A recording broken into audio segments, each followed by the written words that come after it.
Hi everyone, welcome back to my channel. और आप में से जो लोग नए हैं तो मैं डॉक्टर निवेदिता तादू हूँ। मैं एक डर्मेटोलॉजिस्ट हूँ और मैं दिल्ली में प्रैक्टिस करती हूँ और मैं स्किन और हेयर से रिलेटेड कंटेंट बनाती हूँ। तो आज का वीडियो एक बहुत ज़्यादा रिक्वेस्टेड टॉपिक पे है। जैसे आप सबको पता होगा कि मैं स्किन और हेयर से रिलेटेड प्रोडक्ट्स को रिव्यू करती हूँ। तो आज के वीडियो में मैं द ऑर्डिनरी ब्रांड के स्किन केयर प्रोडक्ट्स को रिव्यू करूँगी।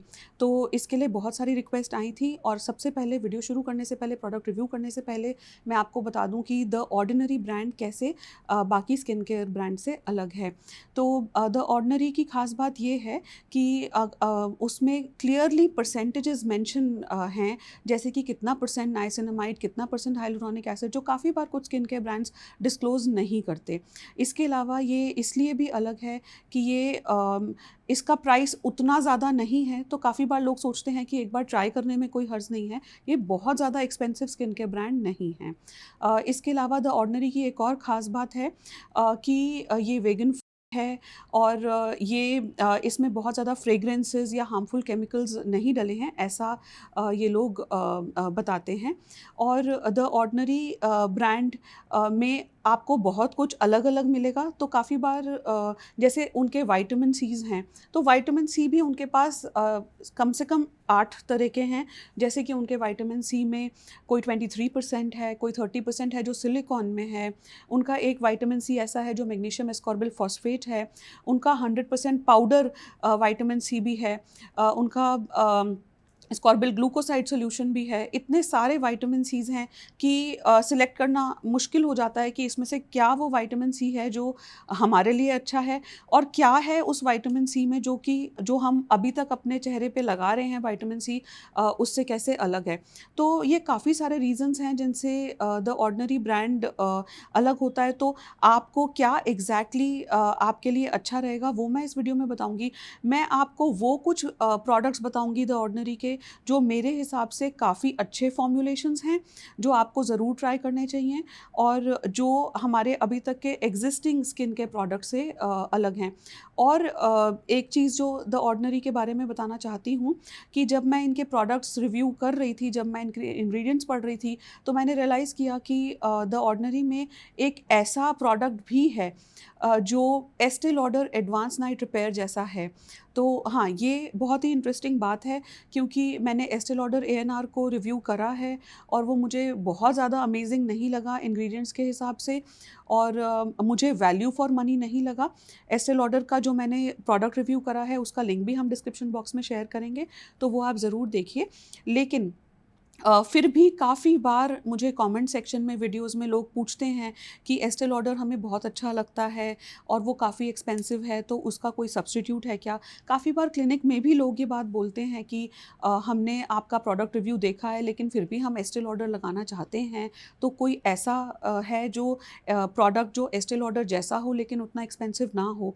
तो ये बहुत ही ज़्यादा इंटरेस्टिंग बात है जो मैं आपको इस वीडियो में बताऊँगी। कुछ ऐसा प्रोडक्ट जो काफ़ी हद तक एस्टे लॉडर से मिलता-जुलता है इंग्रेडिएंट वाइज़, तो एक बार उसे ट्राई करने में कोई हर्ज नहीं है अगर आप एस्टे लॉडर एएनआर के फ़ैन हैं और अगर आप वो अपनी स्किन के रिजीम से हटाना नहीं चाहते। तो चलिए अब शुरू करते हैं वीडियो। द ऑर्डिनरी की एक और इंटरेस्टिंग बात है वो ये कि ये सिंगल इंग्रेडिएंट फार्मूलाज हैं, जिसका मतलब है कि जो नाइसिनामाइड है उसमें नाइसिनामाइड है, कोई विटामिन सी है तो सिर्फ विटामिन सी है, अगर हाइलुरोनिक एसिड है तो सिर्फ हाइलुरोनिक एसिड है। तो और इनका एजिलिक एसिड भी आता है, इनके रेटिनॉल्स भी आते हैं। तो ये ऐसा नहीं है जैसे काफ़ी बार कुछ स्किन केयर कंपनीज ऐसा करती हैं कि एक ही प्रोडक्ट में सब कुछ डाल देंगे, जैसे कि नाइसिनामाइड, हाइलुरोनिक एसिड, आपको सब कुछ एक ही में मिल जाएगा और जिसकी परसेंटेज वो डिस्क्लोज़ नहीं करेंगे और फिर वो ये सोच के ये प्रोडक्ट्स बनाते हैं कि जैसे एक ही प्रोडक्ट से वो काफ़ी लोगों को कैटर कर सकते हैं। और उसमें ये होता है कि अगर आप वो प्रोडक्ट खरीदते हैं तो काफ़ी बार वो आपकी स्किन के लिए ठीक नहीं होता, काफ़ी बार आपको डिज़ायर्ड रिज़ल्ट नहीं मिलता, काफ़ी बार हर मॉलिक्यूल की परसेंटेज इतनी कम होती है कि आपको मुश्किल होती है कि जो आप नाइसिनामाइड एक्सपेक्ट कर रहे हैं उतना नाइसिनामाइड आपको नहीं मिलेगा। काफ़ी बार उसके अंदर कुछ ऐसा होगा जो कि आपके लिए सेफ़ नहीं है और आप, क्योंकि वो एक ही प्रोडक्ट के अंदर बहुत सारी चीज़ें हैं, तो आपको किसी भी एक प्रोडक्ट जो आपके लिए सेफ़ नहीं है उससे प्रॉब्लम हो सकती है। तो द ऑर्डिनरी की ये अच्छी बात है कि हर प्रोडक्ट अलग है और उन्होंने इंग्रेडिएंट्स को बहुत ज़्यादा मिक्स नहीं करा है। तो ये अच्छी बात भी हो सकती है और ये बुरी बात इस सेंस में है कि अगर आपको 2-3 चीज़ें लगानी है तो आपको सब कुछ अलग-अलग खरीदना पड़ेगा द ऑर्डिनरी का, तो ये थोड़ा-सा एक्सपेंसिव हो सकता है। जो अच्छी बात मुझे द ऑर्डिनरी की लगी वो ये कि जो लोग स्किन केयर में बिगिनर्स हैं, जिन्होंने बहुत ज़्यादा कोई स्ट्रॉन्ग कभी आज तक स्किन केयर रूटीन फॉलो नहीं करा है, उनके लिए ये बहुत ही सिंप्लीफाइड है, क्योंकि वो एक सही फेस वॉश, सनस्क्रीन और एक ऑर्डिनरी के एक प्रोडक्ट से शुरुआत कर सकते हैं। जैसे कि किसी एंटीऑक्सीडेंट से, विटामिन सी या नाइसिनामाइड से शुरुआत कर सकते हैं और धीरे-धीरे उसको और स्ट्रॉन्ग बना सकते हैं कि फिर वो उसमें रेटिनॉल ऐड कर सकते हैं। तो ये उन लोगों के लिए बहुत अच्छा है जो बिगिनर्स हैं और जिन्हें बहुत ज़्यादा स्किन के मॉलिक्यूल्स की नॉलेज नहीं है और जो बहुत ज़्यादा अभी प्रोडक्ट्स को मिक्स मैच नहीं करना चाहते, तो उनके लिए ये द ऑर्डिनरी काफ़ी अच्छा है। तो अब मैं सबसे पहले आपको ऑर्डिनरी का विटामिन सी बताऊंगी। देखिए, ऑर्डिनरी के इतने सारे विटामिन सी, जैसे कि मैंने बताया वीडियो की शुरुआत में, तो अब आप सोचेंगे कि अगर इनमें से कोई ख़रीदना है तो वो कौन सा विटामिन सी है जो मेरे लिए अच्छा है। देखिए, तो मैंने काफ़ी इनके सारे विटामिन सीज़ स्टडी करे। मैं ये कहूँगी कि जो मैं आपको बताने जा रही हूँ इनका विटामिन सी, वो इसलिए अच्छा है क्योंकि ये विटामिन सी आपको बाकी जो रेगुलर स्किन केयर के हम ब्रांड इस्तेमाल करते हैं उसमें ये फॉर्मूलेशन नहीं मिलेगी। इसका मतलब ये बिल्कुल भी नहीं है कि सबके लिए ये विटामिन सी अच्छा है। हो सकता है कि जो आप आज तक लगा रहे हैं वो आपको सूट कर रहा है, आपको उससे रिजल्ट्स दिख रहे हैं, तो आपको अपना विटामिन सी चेंज करने की ज़रूरत नहीं है। विटामिन सी पे मैंने काफ़ी सारी वीडियोस बनाई हैं, जिसमें मैंने एक budget to luxury vitamin C के प्रोडक्ट्स को बताया है और उस बजट टू लग्जरी वीडियो में मैंने आपको ये भी बताया है कि जो भी मैं प्रोडक्ट बता रही हूँ बजट टू लग्जरी में, वो स्किन टाइप ऑयली के लिए है या वो ड्राई स्किन के लिए है या वो सेंसिटिव स्किन के लिए है, उसका कॉस्ट भी बताया है। तो वो वीडियो आप ज़रूर देखिए, उसका लिंक हमने डिस्क्रिप्शन बॉक्स में शेयर किया है। विटामिन सी की एक और वीडियो मैंने बनाई है, जिस वीडियो में मैंने आपको बताया है कि विटामिन सी अलग-अलग तरह के होते हैं, जैसे L ascorbic acid, magnesium ascorbyl phosphate, ऐसे अलग-अलग तरह के होते हैं। नॉर्मली जो आप विटामिन सीज़ देखते हैं, लगाते हैं, वो सब एल एस्कॉर्बिक एसिड होते हैं। एल एस्कॉर्बिक एसिड ही वो है जो ज़्यादा अच्छा है, जिसके रिजल्ट ज़्यादा अच्छे हैं, जो सुपीरियर है, लेकिन L ascorbic acid sensitive skin के लिए नहीं है। तो अभी तक मैं बताया करती थी अपनी वीडियोस में कि मैग्नीशियम एस्कॉर्बिल फॉस्फेट वो फॉर्मूलेशन है जो विटामिन सी की है, जो उतनी स्ट्रॉन्ग नहीं है, लेकिन ख़ास तौर पे उन लोगों के लिए है जिनकी स्किन सेंसिटिव है। तो अब ये मैं आपको बताने जा रही हूँ कि काफ़ी बार लोग पूछते थे कि मैग्नीशियम एस्कॉर्बिल फॉस्फेट बहुत ज़्यादा इंडिया में आसानी से अवेलेबल नहीं है, हमारी स्किन सेंसिटिव है, तो हम क्या विटामिन सी लगाएं। हम विटामिन सी लगाना भी चाहते हैं। तो जैसा कि सब लोग जानते हैं, विटामिन सी ग्लो के लिए अच्छा है, एंटी एजिंग के लिए अच्छा है, स्किन की रिजुविनेशन के लिए अच्छा है, और ख़ास तौर पर 20s में जब अगर आप हैं तो आपको कहीं से कोई स्किन केयर रूटीन सही शुरू करना है तो विटामिन सी बिल्कुल सही मॉलिक्यूल है।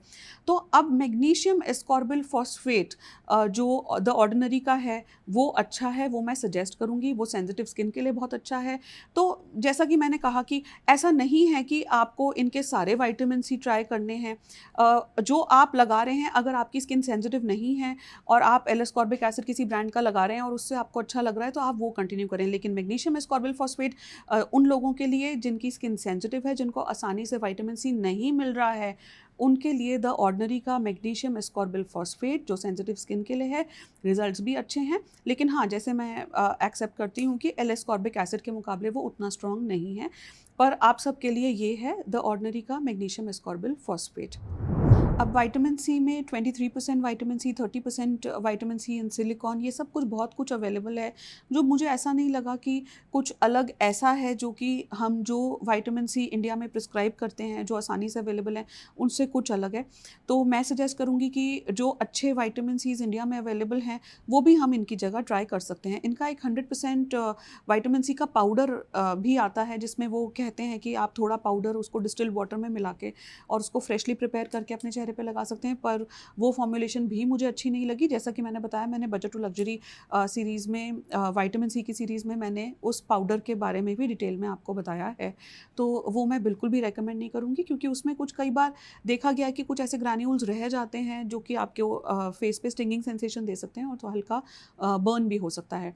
अब मैं आपको इनका नेक्स्ट प्रोडक्ट बताऊँगी, वो है नाइसिनामाइड। तो नाइसिनामाइड में इनके 2 नाइसिनामाइड हैं, एक इनका पाउडर है और एक 10% नाइसिनामाइड विद 1% ज़िंक है।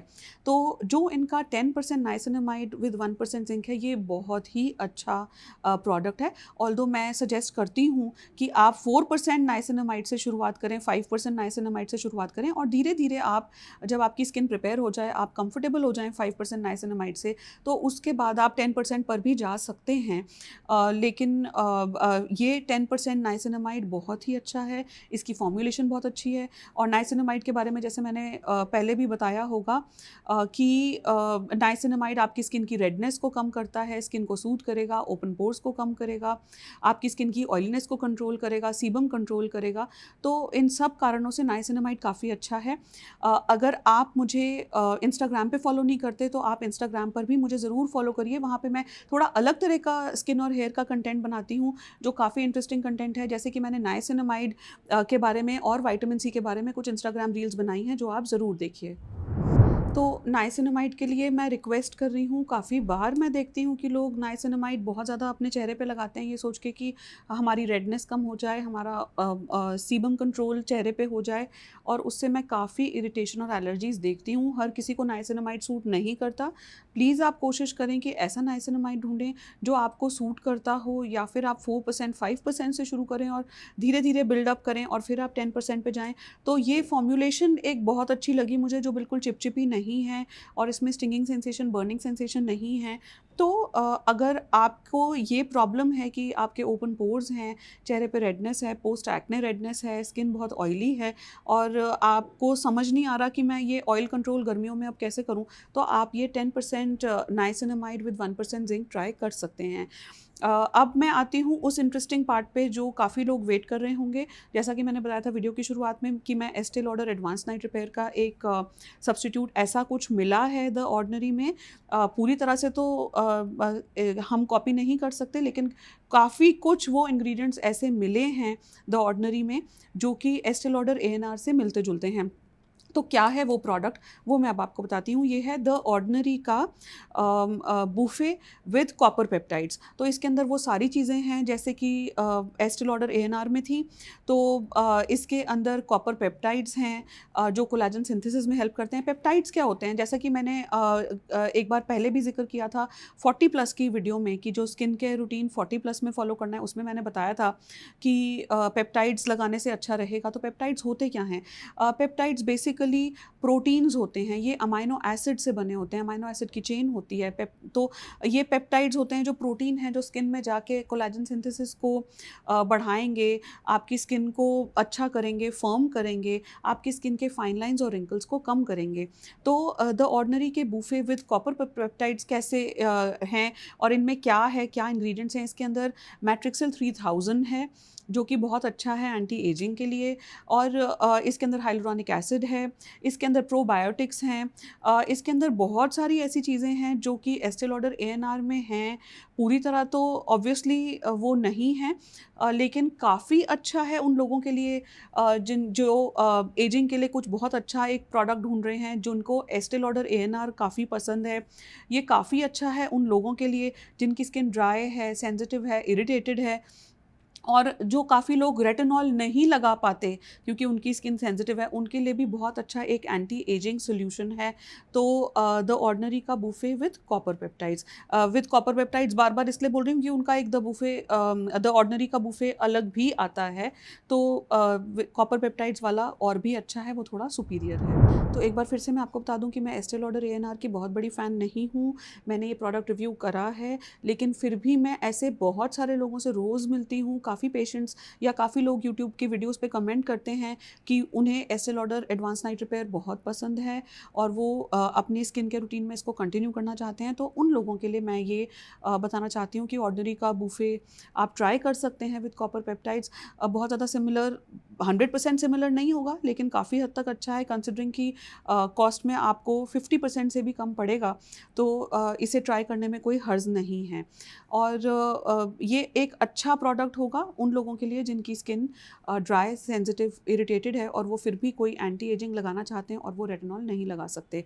अब मैं आपको बताती हूँ एक और प्रोडक्ट इनका जो मुझे बहुत पसंद है, ये है इनका रेटिनॉल। तो अब देखिए इनके रेटिनॉल्स हैं, इनके ग्रैन एक्टिव रेटिनॉइड्स हैं, ये सब क्या चीज़ें हैं, माने ये कैसे एक दूसरे से अलग हैं, ये समझना बहुत ज़रूरी है।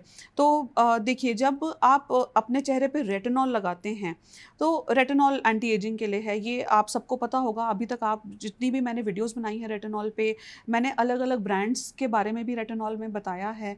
तो रेटिनॉल एंटी एजिंग के लिए है। तो रेटिनॉल ज़्यादा अच्छा है या फिर कोई और फॉर्मूलेशन रेटिनॉल की ज़्यादा अच्छी है, ये आपस में कैसे एक दूसरे से अलग हैं, वो समझना बहुत ज़रूरी है। और अगर आप वो समझ लें तो आप अपने स्किन के हिसाब से एक सही एंटी एजिंग रेटिनॉइड ढूंढ पाएंगे। देखिए रेटिनॉल को हमारी स्किन में काम करने के लिए पहले रेटिनल्डिहाइड में कन्वर्ट होना होता है, और रेटिनल्डिहाइड से रेटिनोइक एसिड में कन्वर्ट होके उसके बाद वो स्किन के रिसेप्टर्स पे लगता है और उसके बाद कोलेजन सिंथेसिस शुरू होती है। तो ये मैंने इस पर एक वीडियो भी बनाई थी जिसमें मैंने ये सारा कुछ डिटेल में समझाया था। वो वीडियो का भी लिंक मैंने डिस्क्रिप्शन बॉक्स में शेयर किया है, तो वो आप पढ़ सकते हैं। उससे आपको समझ आएगा कि मैं ये क्या बातें कर रही हूँ। देखिए रेटिनॉल अगर आप लगाएंगे तो इसका मतलब है कि जो क्रीम आपने अपने चेहरे पे लगाई है उसको उतनी ज़्यादा मेहनत करनी पड़ेगी। जब वो रेटिनोइक एसिड में कन्वर्ट होगा तब जाके वो अपना असर शुरू करेगा। इसका मतलब रेटिनॉल उतना ज़्यादा वीक है असर दिखाने में, और उतना ज़्यादा अच्छा, उतना ज़्यादा स्ट्रॉन्ग एंटी एजिंग एजेंट नहीं है। रेटिनॉल पहले रेटिनल्डिहाइड में कन्वर्ट होगा। अब जब अगर आप रेटिनल्डिहाइड वाली क्रीम अपने चेहरे पे लगा रहे हैं तो वो रेटिनॉल बेस्ड क्रीम से ज़्यादा अच्छी है, ज़्यादा स्ट्रॉन्ग है। तो फिर क्यों ना हम रेटिनल्डिहाइड ही लगाएं, और फिर क्यों हम रेटिनॉल प्रमोट करते हैं? वो इसलिए कि वो रेटिनल्डिहाइड थोड़ी अनस्टेबल होती है और थोड़ी ज़्यादा एक्सपेंसिव भी है, और उतनी आसानी से कम इंडिया में तो रेटिनल्डिहाइड की क्रीम्स अवेलेबल नहीं है। अब रेटिनल्डिहाइड कन्वर्ट होता है रेटिनोइक एसिड में, तो क्यों ना हम रेटिनोइक एसिड ही लगा लें अपने चेहरे पे। तो रेटिनोइक एसिड पर मैंने एक वीडियो बनाई है जिसके जैसे ट्रेटिनोइन क्रीम्स, तो उसमें मैंने ट्रेटिनोइन माइक्रोस्फीयर के बारे में बताया। उसका लिंक भी मैं डिस्क्रिप्शन बॉक्स में शेयर करूंगी, वो आप देख सकते हैं। तो रेटिनोइक एसिड अगर आप डायरेक्टली लगा लें तो वो उतना ज़्यादा पोटेंट होगा, उतना ज़्यादा स्ट्रॉन्ग होगा, रिजल्ट बहुत ज़्यादा अच्छे होंगे कंपेयर टू रेटिनल्डिहाइड एंड रेटिनॉल। तो वो ट्रेटिनोइन माइक्रोस्फीयर वाली वीडियो आप ज़रूर देखिए। तो क्यों नहीं हम रेटिनोइक एसिड ही लगा लें अपने चेहरे पे। अब हम वो इसलिए नहीं लगाते क्योंकि रेटिनोइक एसिड जैसे कि ट्रेटिनोइन माइक्रोस्फीयर, ये सब बहुत स्ट्रॉन्ग हैं, ये सब लगाना उतना आसान नहीं है अपने चेहरे पे। तो हमें वो एंटी एजिंग क्रीम्स ढूंढनी है जो हमारी स्किन को ड्राइनेस, रेडनेस, पीलिंग, इरिटेशन भी ना करें, जो हमारी स्किन सही रहे, और उसके बाद धीरे धीरे चाहे over a period of time skin की क्वालिटी, स्किन का टेक्स्चर अच्छा हो, इसीलिए लोग रेटिनॉल लगाते हैं। लेकिन आप रेटिनोइन माइक्रोस्फीयर पे मेरी वो वीडियो ज़रूर देखिएगा, उस पर मैंने रेटिनोइक एसिड के बारे में सब कुछ बताया है, किस तरह से ये क्रीम एंटी एजिंग में काम कर सकती है, किस तरीके से वो एक्ने स्कार्स पे काम करती है, और किस तरह से वो स्ट्रेच मार्क्स पे काम करती है, ओपन पोर्स को कम करती है, और किस तरीके से आप रेटिनोइक एसिड को अपने चेहरे पे लगा सकते हैं तो कि आपको बहुत ही अच्छा रिजल्ट भी मिले और वो सारे साइड इफ़ेक्ट्स भी ना हो जैसे कि ड्राइनेस, इरिटेशन और पीलिंग। तो वो वीडियो आप ज़रूर देखिएगा। तो मैं ये सब आपको जानकारी इसलिए दे रही हूँ क्योंकि मैं चाहती हूँ कि आप अपनी स्किन के हिसाब से, अपने लाइफस्टाइल के हिसाब से, अपनी स्किन की प्रॉब्लम के हिसाब से, आपकी स्किन ऑयली है या ड्राई है या सेंसिटिव है, उसके हिसाब से सही मॉलिक्यूल चूज़ कर सकें।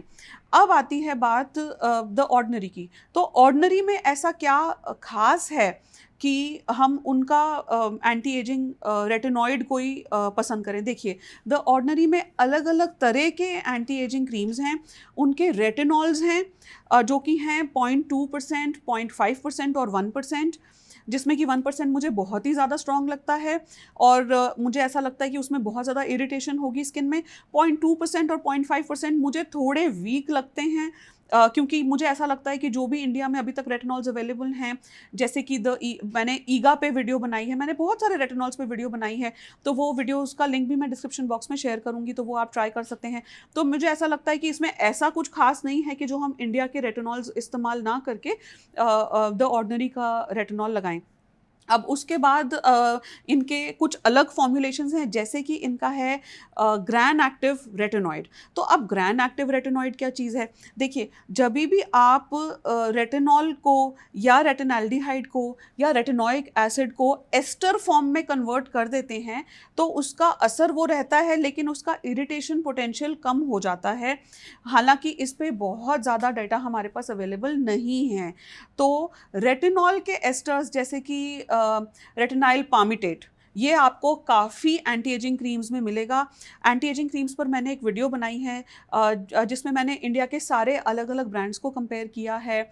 उसमें मैंने L'Oreal, Neutrogena, Pond's, Age Miracle, ये सबको कंपेयर किया है। तो वहाँ आप देखेंगे रेटिनाइल पामिटेट का जिक्र होता है। तो रेटिनाइल पामिटेट काफ़ी वीक है, क्योंकि वो रेटिनॉल का भी एस्टर फॉर्म है, तो ये काफ़ी वीक हो गया। अब हमें अगर हमारी स्किन बहुत सेंसिटिव है तो डेफिनेटली हमें यही लगाना है, लेकिन अगर हमारी स्किन सेंसिटिव नहीं है तो हम थोड़ा स्ट्रॉन्ग कुछ मॉलिक्यूल लगा सकते हैं। तो अब ग्रैन एक्टिव रेटिनॉइड क्या चीज़ है? ग्रैन एक्टिव रेटिनॉइड है रेटिनोइक एसिड का एस्टर, जो कि चेन में सबसे एंड में है, उसका एस्टर है ये। और अगर उसका एस्टर है तो अगर ये काम करता है तो हमारी काफ़ी मुश्किलें सॉल्व हो सकती हैं, क्योंकि रेटिनोइक एसिड काफ़ी स्ट्रॉन्ग है। जैसा कि मैंने ट्रेटिनोइन की वीडियो में बताया कि रिजल्ट्स बहुत अमेजिंग होंगे, लेकिन लगाने में ही बहुत मुश्किल आती है। काफ़ी बार आपको हफ्ते में 2 बार लगाना होगा, काफ़ी बार आपको एक बारी में सिर्फ 3 घंटे लगा के उसको वॉश करना होगा। तो अगर रेटिनोइक एसिड का कोई एस्टर अवेलेबल है तो वो हो सकता है कि उसका काम रेटिनोइक एसिड जैसा हो, लेकिन उसका इरिटेशन पोटेंशियल काफ़ी कम हो। तो ग्रैन एक्टिव रेटिनॉइड वो चीज़ है, ऐसा द ऑर्डिनरी क्लेम करते हैं। इस पे बहुत ज़्यादा डेटा अवेलेबल नहीं है, लेकिन मैंने सोचा कि ये आपकी नॉलेज में लाना ज़रूरी है। अगर आप एक रेटिनॉल काफ़ी समय से लगा रहे हैं और आपको उतने ज़्यादा अमेजिंग रिजल्ट्स नहीं मिल रहे, तो अभी तक आपको समझ आ चुका होगा कि ऐसा क्यों है। अगर आपको लगता है कि आपकी स्किन बिल्कुल भी सेंसिटिव नहीं है और आपकी स्किन अब कुछ समय तक रेटिनॉल लगाने के बाद प्रिपेयर्ड है थोड़ा स्ट्रॉन्ग फॉर्मुलेशन लगाने के लिए, तो आप द ऑर्डिनरी का ग्रैन एक्टिव रेटिनॉइड ट्राई कर सकते हैं। ग्रैन एक्टिव रेटिनॉइड 2 तरीके से आता है, उनका 2% है और 5% है। देखिए, जब 2% और 5% होता है तो एक्चुअली में वो फॉर्मुलेशन 0.2% और 0.5% हो जाती है। ये इनका इमल्शन में भी अवेलेबल है, स्क्वेलीन में भी अवेलेबल है। मैं सजेस्ट करती हूँ कि आप स्क्वेलीन ट्राई करें, और मैं सजेस्ट करती हूँ कि अगर आप बिगनर हैं तो आप 2% ट्राई करें 5% की जगह, और धीरे धीरे आप बिल्डअप करें और फिर आप 5% पे जा सकते हैं। इसमें बिल्कुल भी बहुत ज़्यादा स्ट्रॉन्ग डेटा अवेलेबल नहीं है कि मैं कहूँ कि द ऑर्डिनरी का ग्रैन एक्टिव रेटिनॉइड 5% आप लगाएंगे तो बहुत ही अमेजिंग रिजल्ट्स हैं। मैं बार बार कह रही हूँ ये बात कि रेटिनोइक एसिड के एस्टर्स बहुत कम अवेलेबल हैं, और जो भी स्टडीज़ हैं वो इस कंपनी की स्टडीज़ हैं, तो हम उस पर बहुत ज़्यादा रिलाई नहीं करना चाहेंगे। तो डेटा बहुत ज़्यादा अवेलेबल इसमें नहीं है। तो ग्रैन एक्टिव रेटिनॉइड वो अगला प्रोडक्ट है जो द ऑर्डिनरी का मैं रेकमेंड करूँगी। मैं ये कहूँगी कि अगर आपने काफ़ी सारे रेटिनॉल्स ट्राई कर ले हैं तो आप ये ग्रैन एक्टिव रेटिनॉइड इसका ट्राई कर सकते हैं, जो मैं भी ट्राई करना चाहूँगी।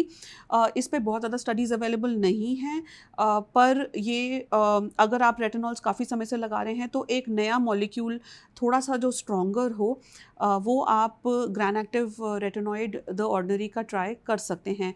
एक बात और, जैसे मैं हर बार बताती हूँ रेटिनॉइड्स के बारे में, ये बिल्कुल भी सेफ़ नहीं है। अगर आप प्रेग्नेंट हैं, लैक्टेटिंग हैं या कंसीव करने का सोच रहे हैं, तो रेटिनॉइड्स बिल्कुल भी सेफ़ नहीं हैं। और ये एक अच्छा नया इंटरेस्टिंग फॉर्मुलेशन है, लेकिन ये कितना अच्छा है वो धीरे धीरे पता चलेगा, क्योंकि इस पे बहुत ज़्यादा पेपर्स, बहुत ज़्यादा रिसर्च नहीं है। अब मैं आपको बताती हूँ एक और मॉलिक्यूल के बारे में जो मुझे द ऑर्डिनरी का पसंद है। वो है उनका hyaluronic acid with provitamin B5। So hyaluronic acid बहुत सारे मार्केट में अवेलेबल हैं। हम कैसे डिसाइड करें कि क्या हाइलुरोनिक एसिड हमारे लिए अच्छा है और इस वाले में क्या खास बात है, और हाइलुरोनिक एसिड एसिड को सही तरीके से इस्तेमाल करने का तरीका क्या है वो मैं अब आपको बताने वाली हूँ। देखिए, बहुत लोग हाइलुरोनिक एसिड लगाते हैं और कहते हैं कि हमें तो कुछ रिजल्ट ही नहीं आ रहा है। तो ड्राई सेंसिटिव स्किन के लिए, इरिटेटेड स्किन के लिए बहुत अच्छा है, स्किन का बैरियर बनाने के लिए बहुत अच्छा है। इस हाइलुरोनिक एसिड की खास बात ये है, इसमें 2% है। काफ़ी बार तो हमें पता ही नहीं चलता कि जो प्रोडक्ट हम लगा रहे हैं उसमें कितना % हाइलुरोनिक एसिड है। और इसमें अलग अलग मॉलिक्यूलर वेट्स के हाइलुरोनिक एसिड हैं। तो ये बात समझनी बहुत ज़रूरी है कि जब आप हाइलुरोनिक एसिड अपने चेहरे पे लगा रहे हैं तो उसको पेनिट्रेट होना ही बहुत मुश्किल है। माने असली जो प्रॉब्लम आती है हाइलुरोनिक एसिड लगाने के बाद कि ऊपर से आप लगा लें तो वो पेनिट्रेट ही नहीं होगा, तो वो स्किन में उतना असर दिखाएगा नहीं। तो इसकी वजह से अगर वो बहुत हैवी मॉलिक्यूल है तो वो इतना स्किन में आसानी से पेनिट्रेट नहीं होगा। इसकी वजह से इसमें 3 अलग-अलग मॉलिक्यूलर वेट्स के हाइलुरोनिक एसिड हैं। तो ये काफ़ी अच्छा प्रोडक्ट होना चाहिए और इसके अंदर प्रो विटामिन बी5 है। प्रो विटामिन बी5 क्या होता है? तो आप में से काफ़ी लोगों ने सुना होगा डी-पैंथेनॉल के बारे में। प्रो विटामिन बी5 डी-पैंथेनॉल ही है और ये ख़ास तौर पे अच्छा है आपकी स्किन की सेंसिटिविटी को, इरिटेशन को कम करने के लिए। स्किन को सूदिंग इफेक्ट देता है, जिसकी वजह से काफ़ी बार नाइसिनामाइड में भी और काफ़ी सारी पिंपल के जेल्स में भी प्रो विटामिन बी5 या डी-पैंथेनॉल ऐड किया जाता है। तो ये बहुत ही अच्छा है हाइड्रेशन के लिए, ये प्रोडक्ट बहुत अच्छा है स्किन की इलास्टिसिटी को मेंटेन करने के लिए, कोलाजन के लिए, स्किन की फर्मनेस के लिए ये प्रोडक्ट बहुत अच्छा है। और अब बहुत जल्द मैं एक वीडियो बनाऊंगी जिसमें मैं आपको हाइलुरोनिक एसिड से रिलेटेड सारे डाउट्स क्लियर करूंगी, क्योंकि बहुत सारे डाउट्स लोगों के मन में रहते हैं। वो कहते हैं कि हम लगा रहे हैं तो हमें असर क्यों नहीं दिख रहा हाइलुरोनिक एसिड का। तो हाइलुरोनिक एसिड को सही तरीके से लगाने का बहुत ही ज़्यादा ज़रूरी है ये कि आप सही तरीके से लगाएं, नहीं तो वो ऊपर ऊपर रह जाएगा। तो ऊपर रह जाने से सिर्फ इतना ही नहीं है कि आपको रिजल्ट नहीं आएगा, बल्कि आपको और ज़्यादा नुकसान हो सकता है। ऐसा क्यों, इसके ये मैं आपको अपनी अगली वीडियो में बताऊंगी। तो hyaluronic acid 2% with pro vitamin B five एक अगला प्रोडक्ट है द ऑर्डिनरी का जो मैं सजेस्ट करूंगी। अगर आपने द ऑर्डिनरी का कोई भी प्रोडक्ट इस्तेमाल किया है तो कमेंट सेक्शन पे कमेंट करके बताइए कि आपको वो प्रोडक्ट कैसा लगा, वो किस किन इंडिकेशंस के लिए आपने इस्तेमाल किया। ये इन्फॉर्मेशन हमारे लिए और हमारे व्यूअर्स के लिए बहुत ज़रूरी है। अगर आपको ये वीडियो इन्फॉर्मेटिव लगी तो प्लीज़ इसे लाइक कीजिए, अपने फ्रेंड्स और फैमिली में शेयर कीजिए। यूट्यूब चैनल पर सब्सक्राइब कीजिए ताकि आपको स्किन और हेयर से रिलेटेड और इन्फॉर्मेटिव वीडियोज़ देखने को मिले, और बेल आइकन पर क्लिक कीजिए ताकि आपको हमारे वीडियोज़ की नोटिफिकेशन मिल सके। और अगर अभी तक आपने हमारे इंस्टाग्राम हैंडल को सब्सक्राइब नहीं किया है तो प्लीज़ उसे फॉलो कीजिए। हमारा इंस्टाग्राम हैंडल है दादू स्किन क्लिनिक।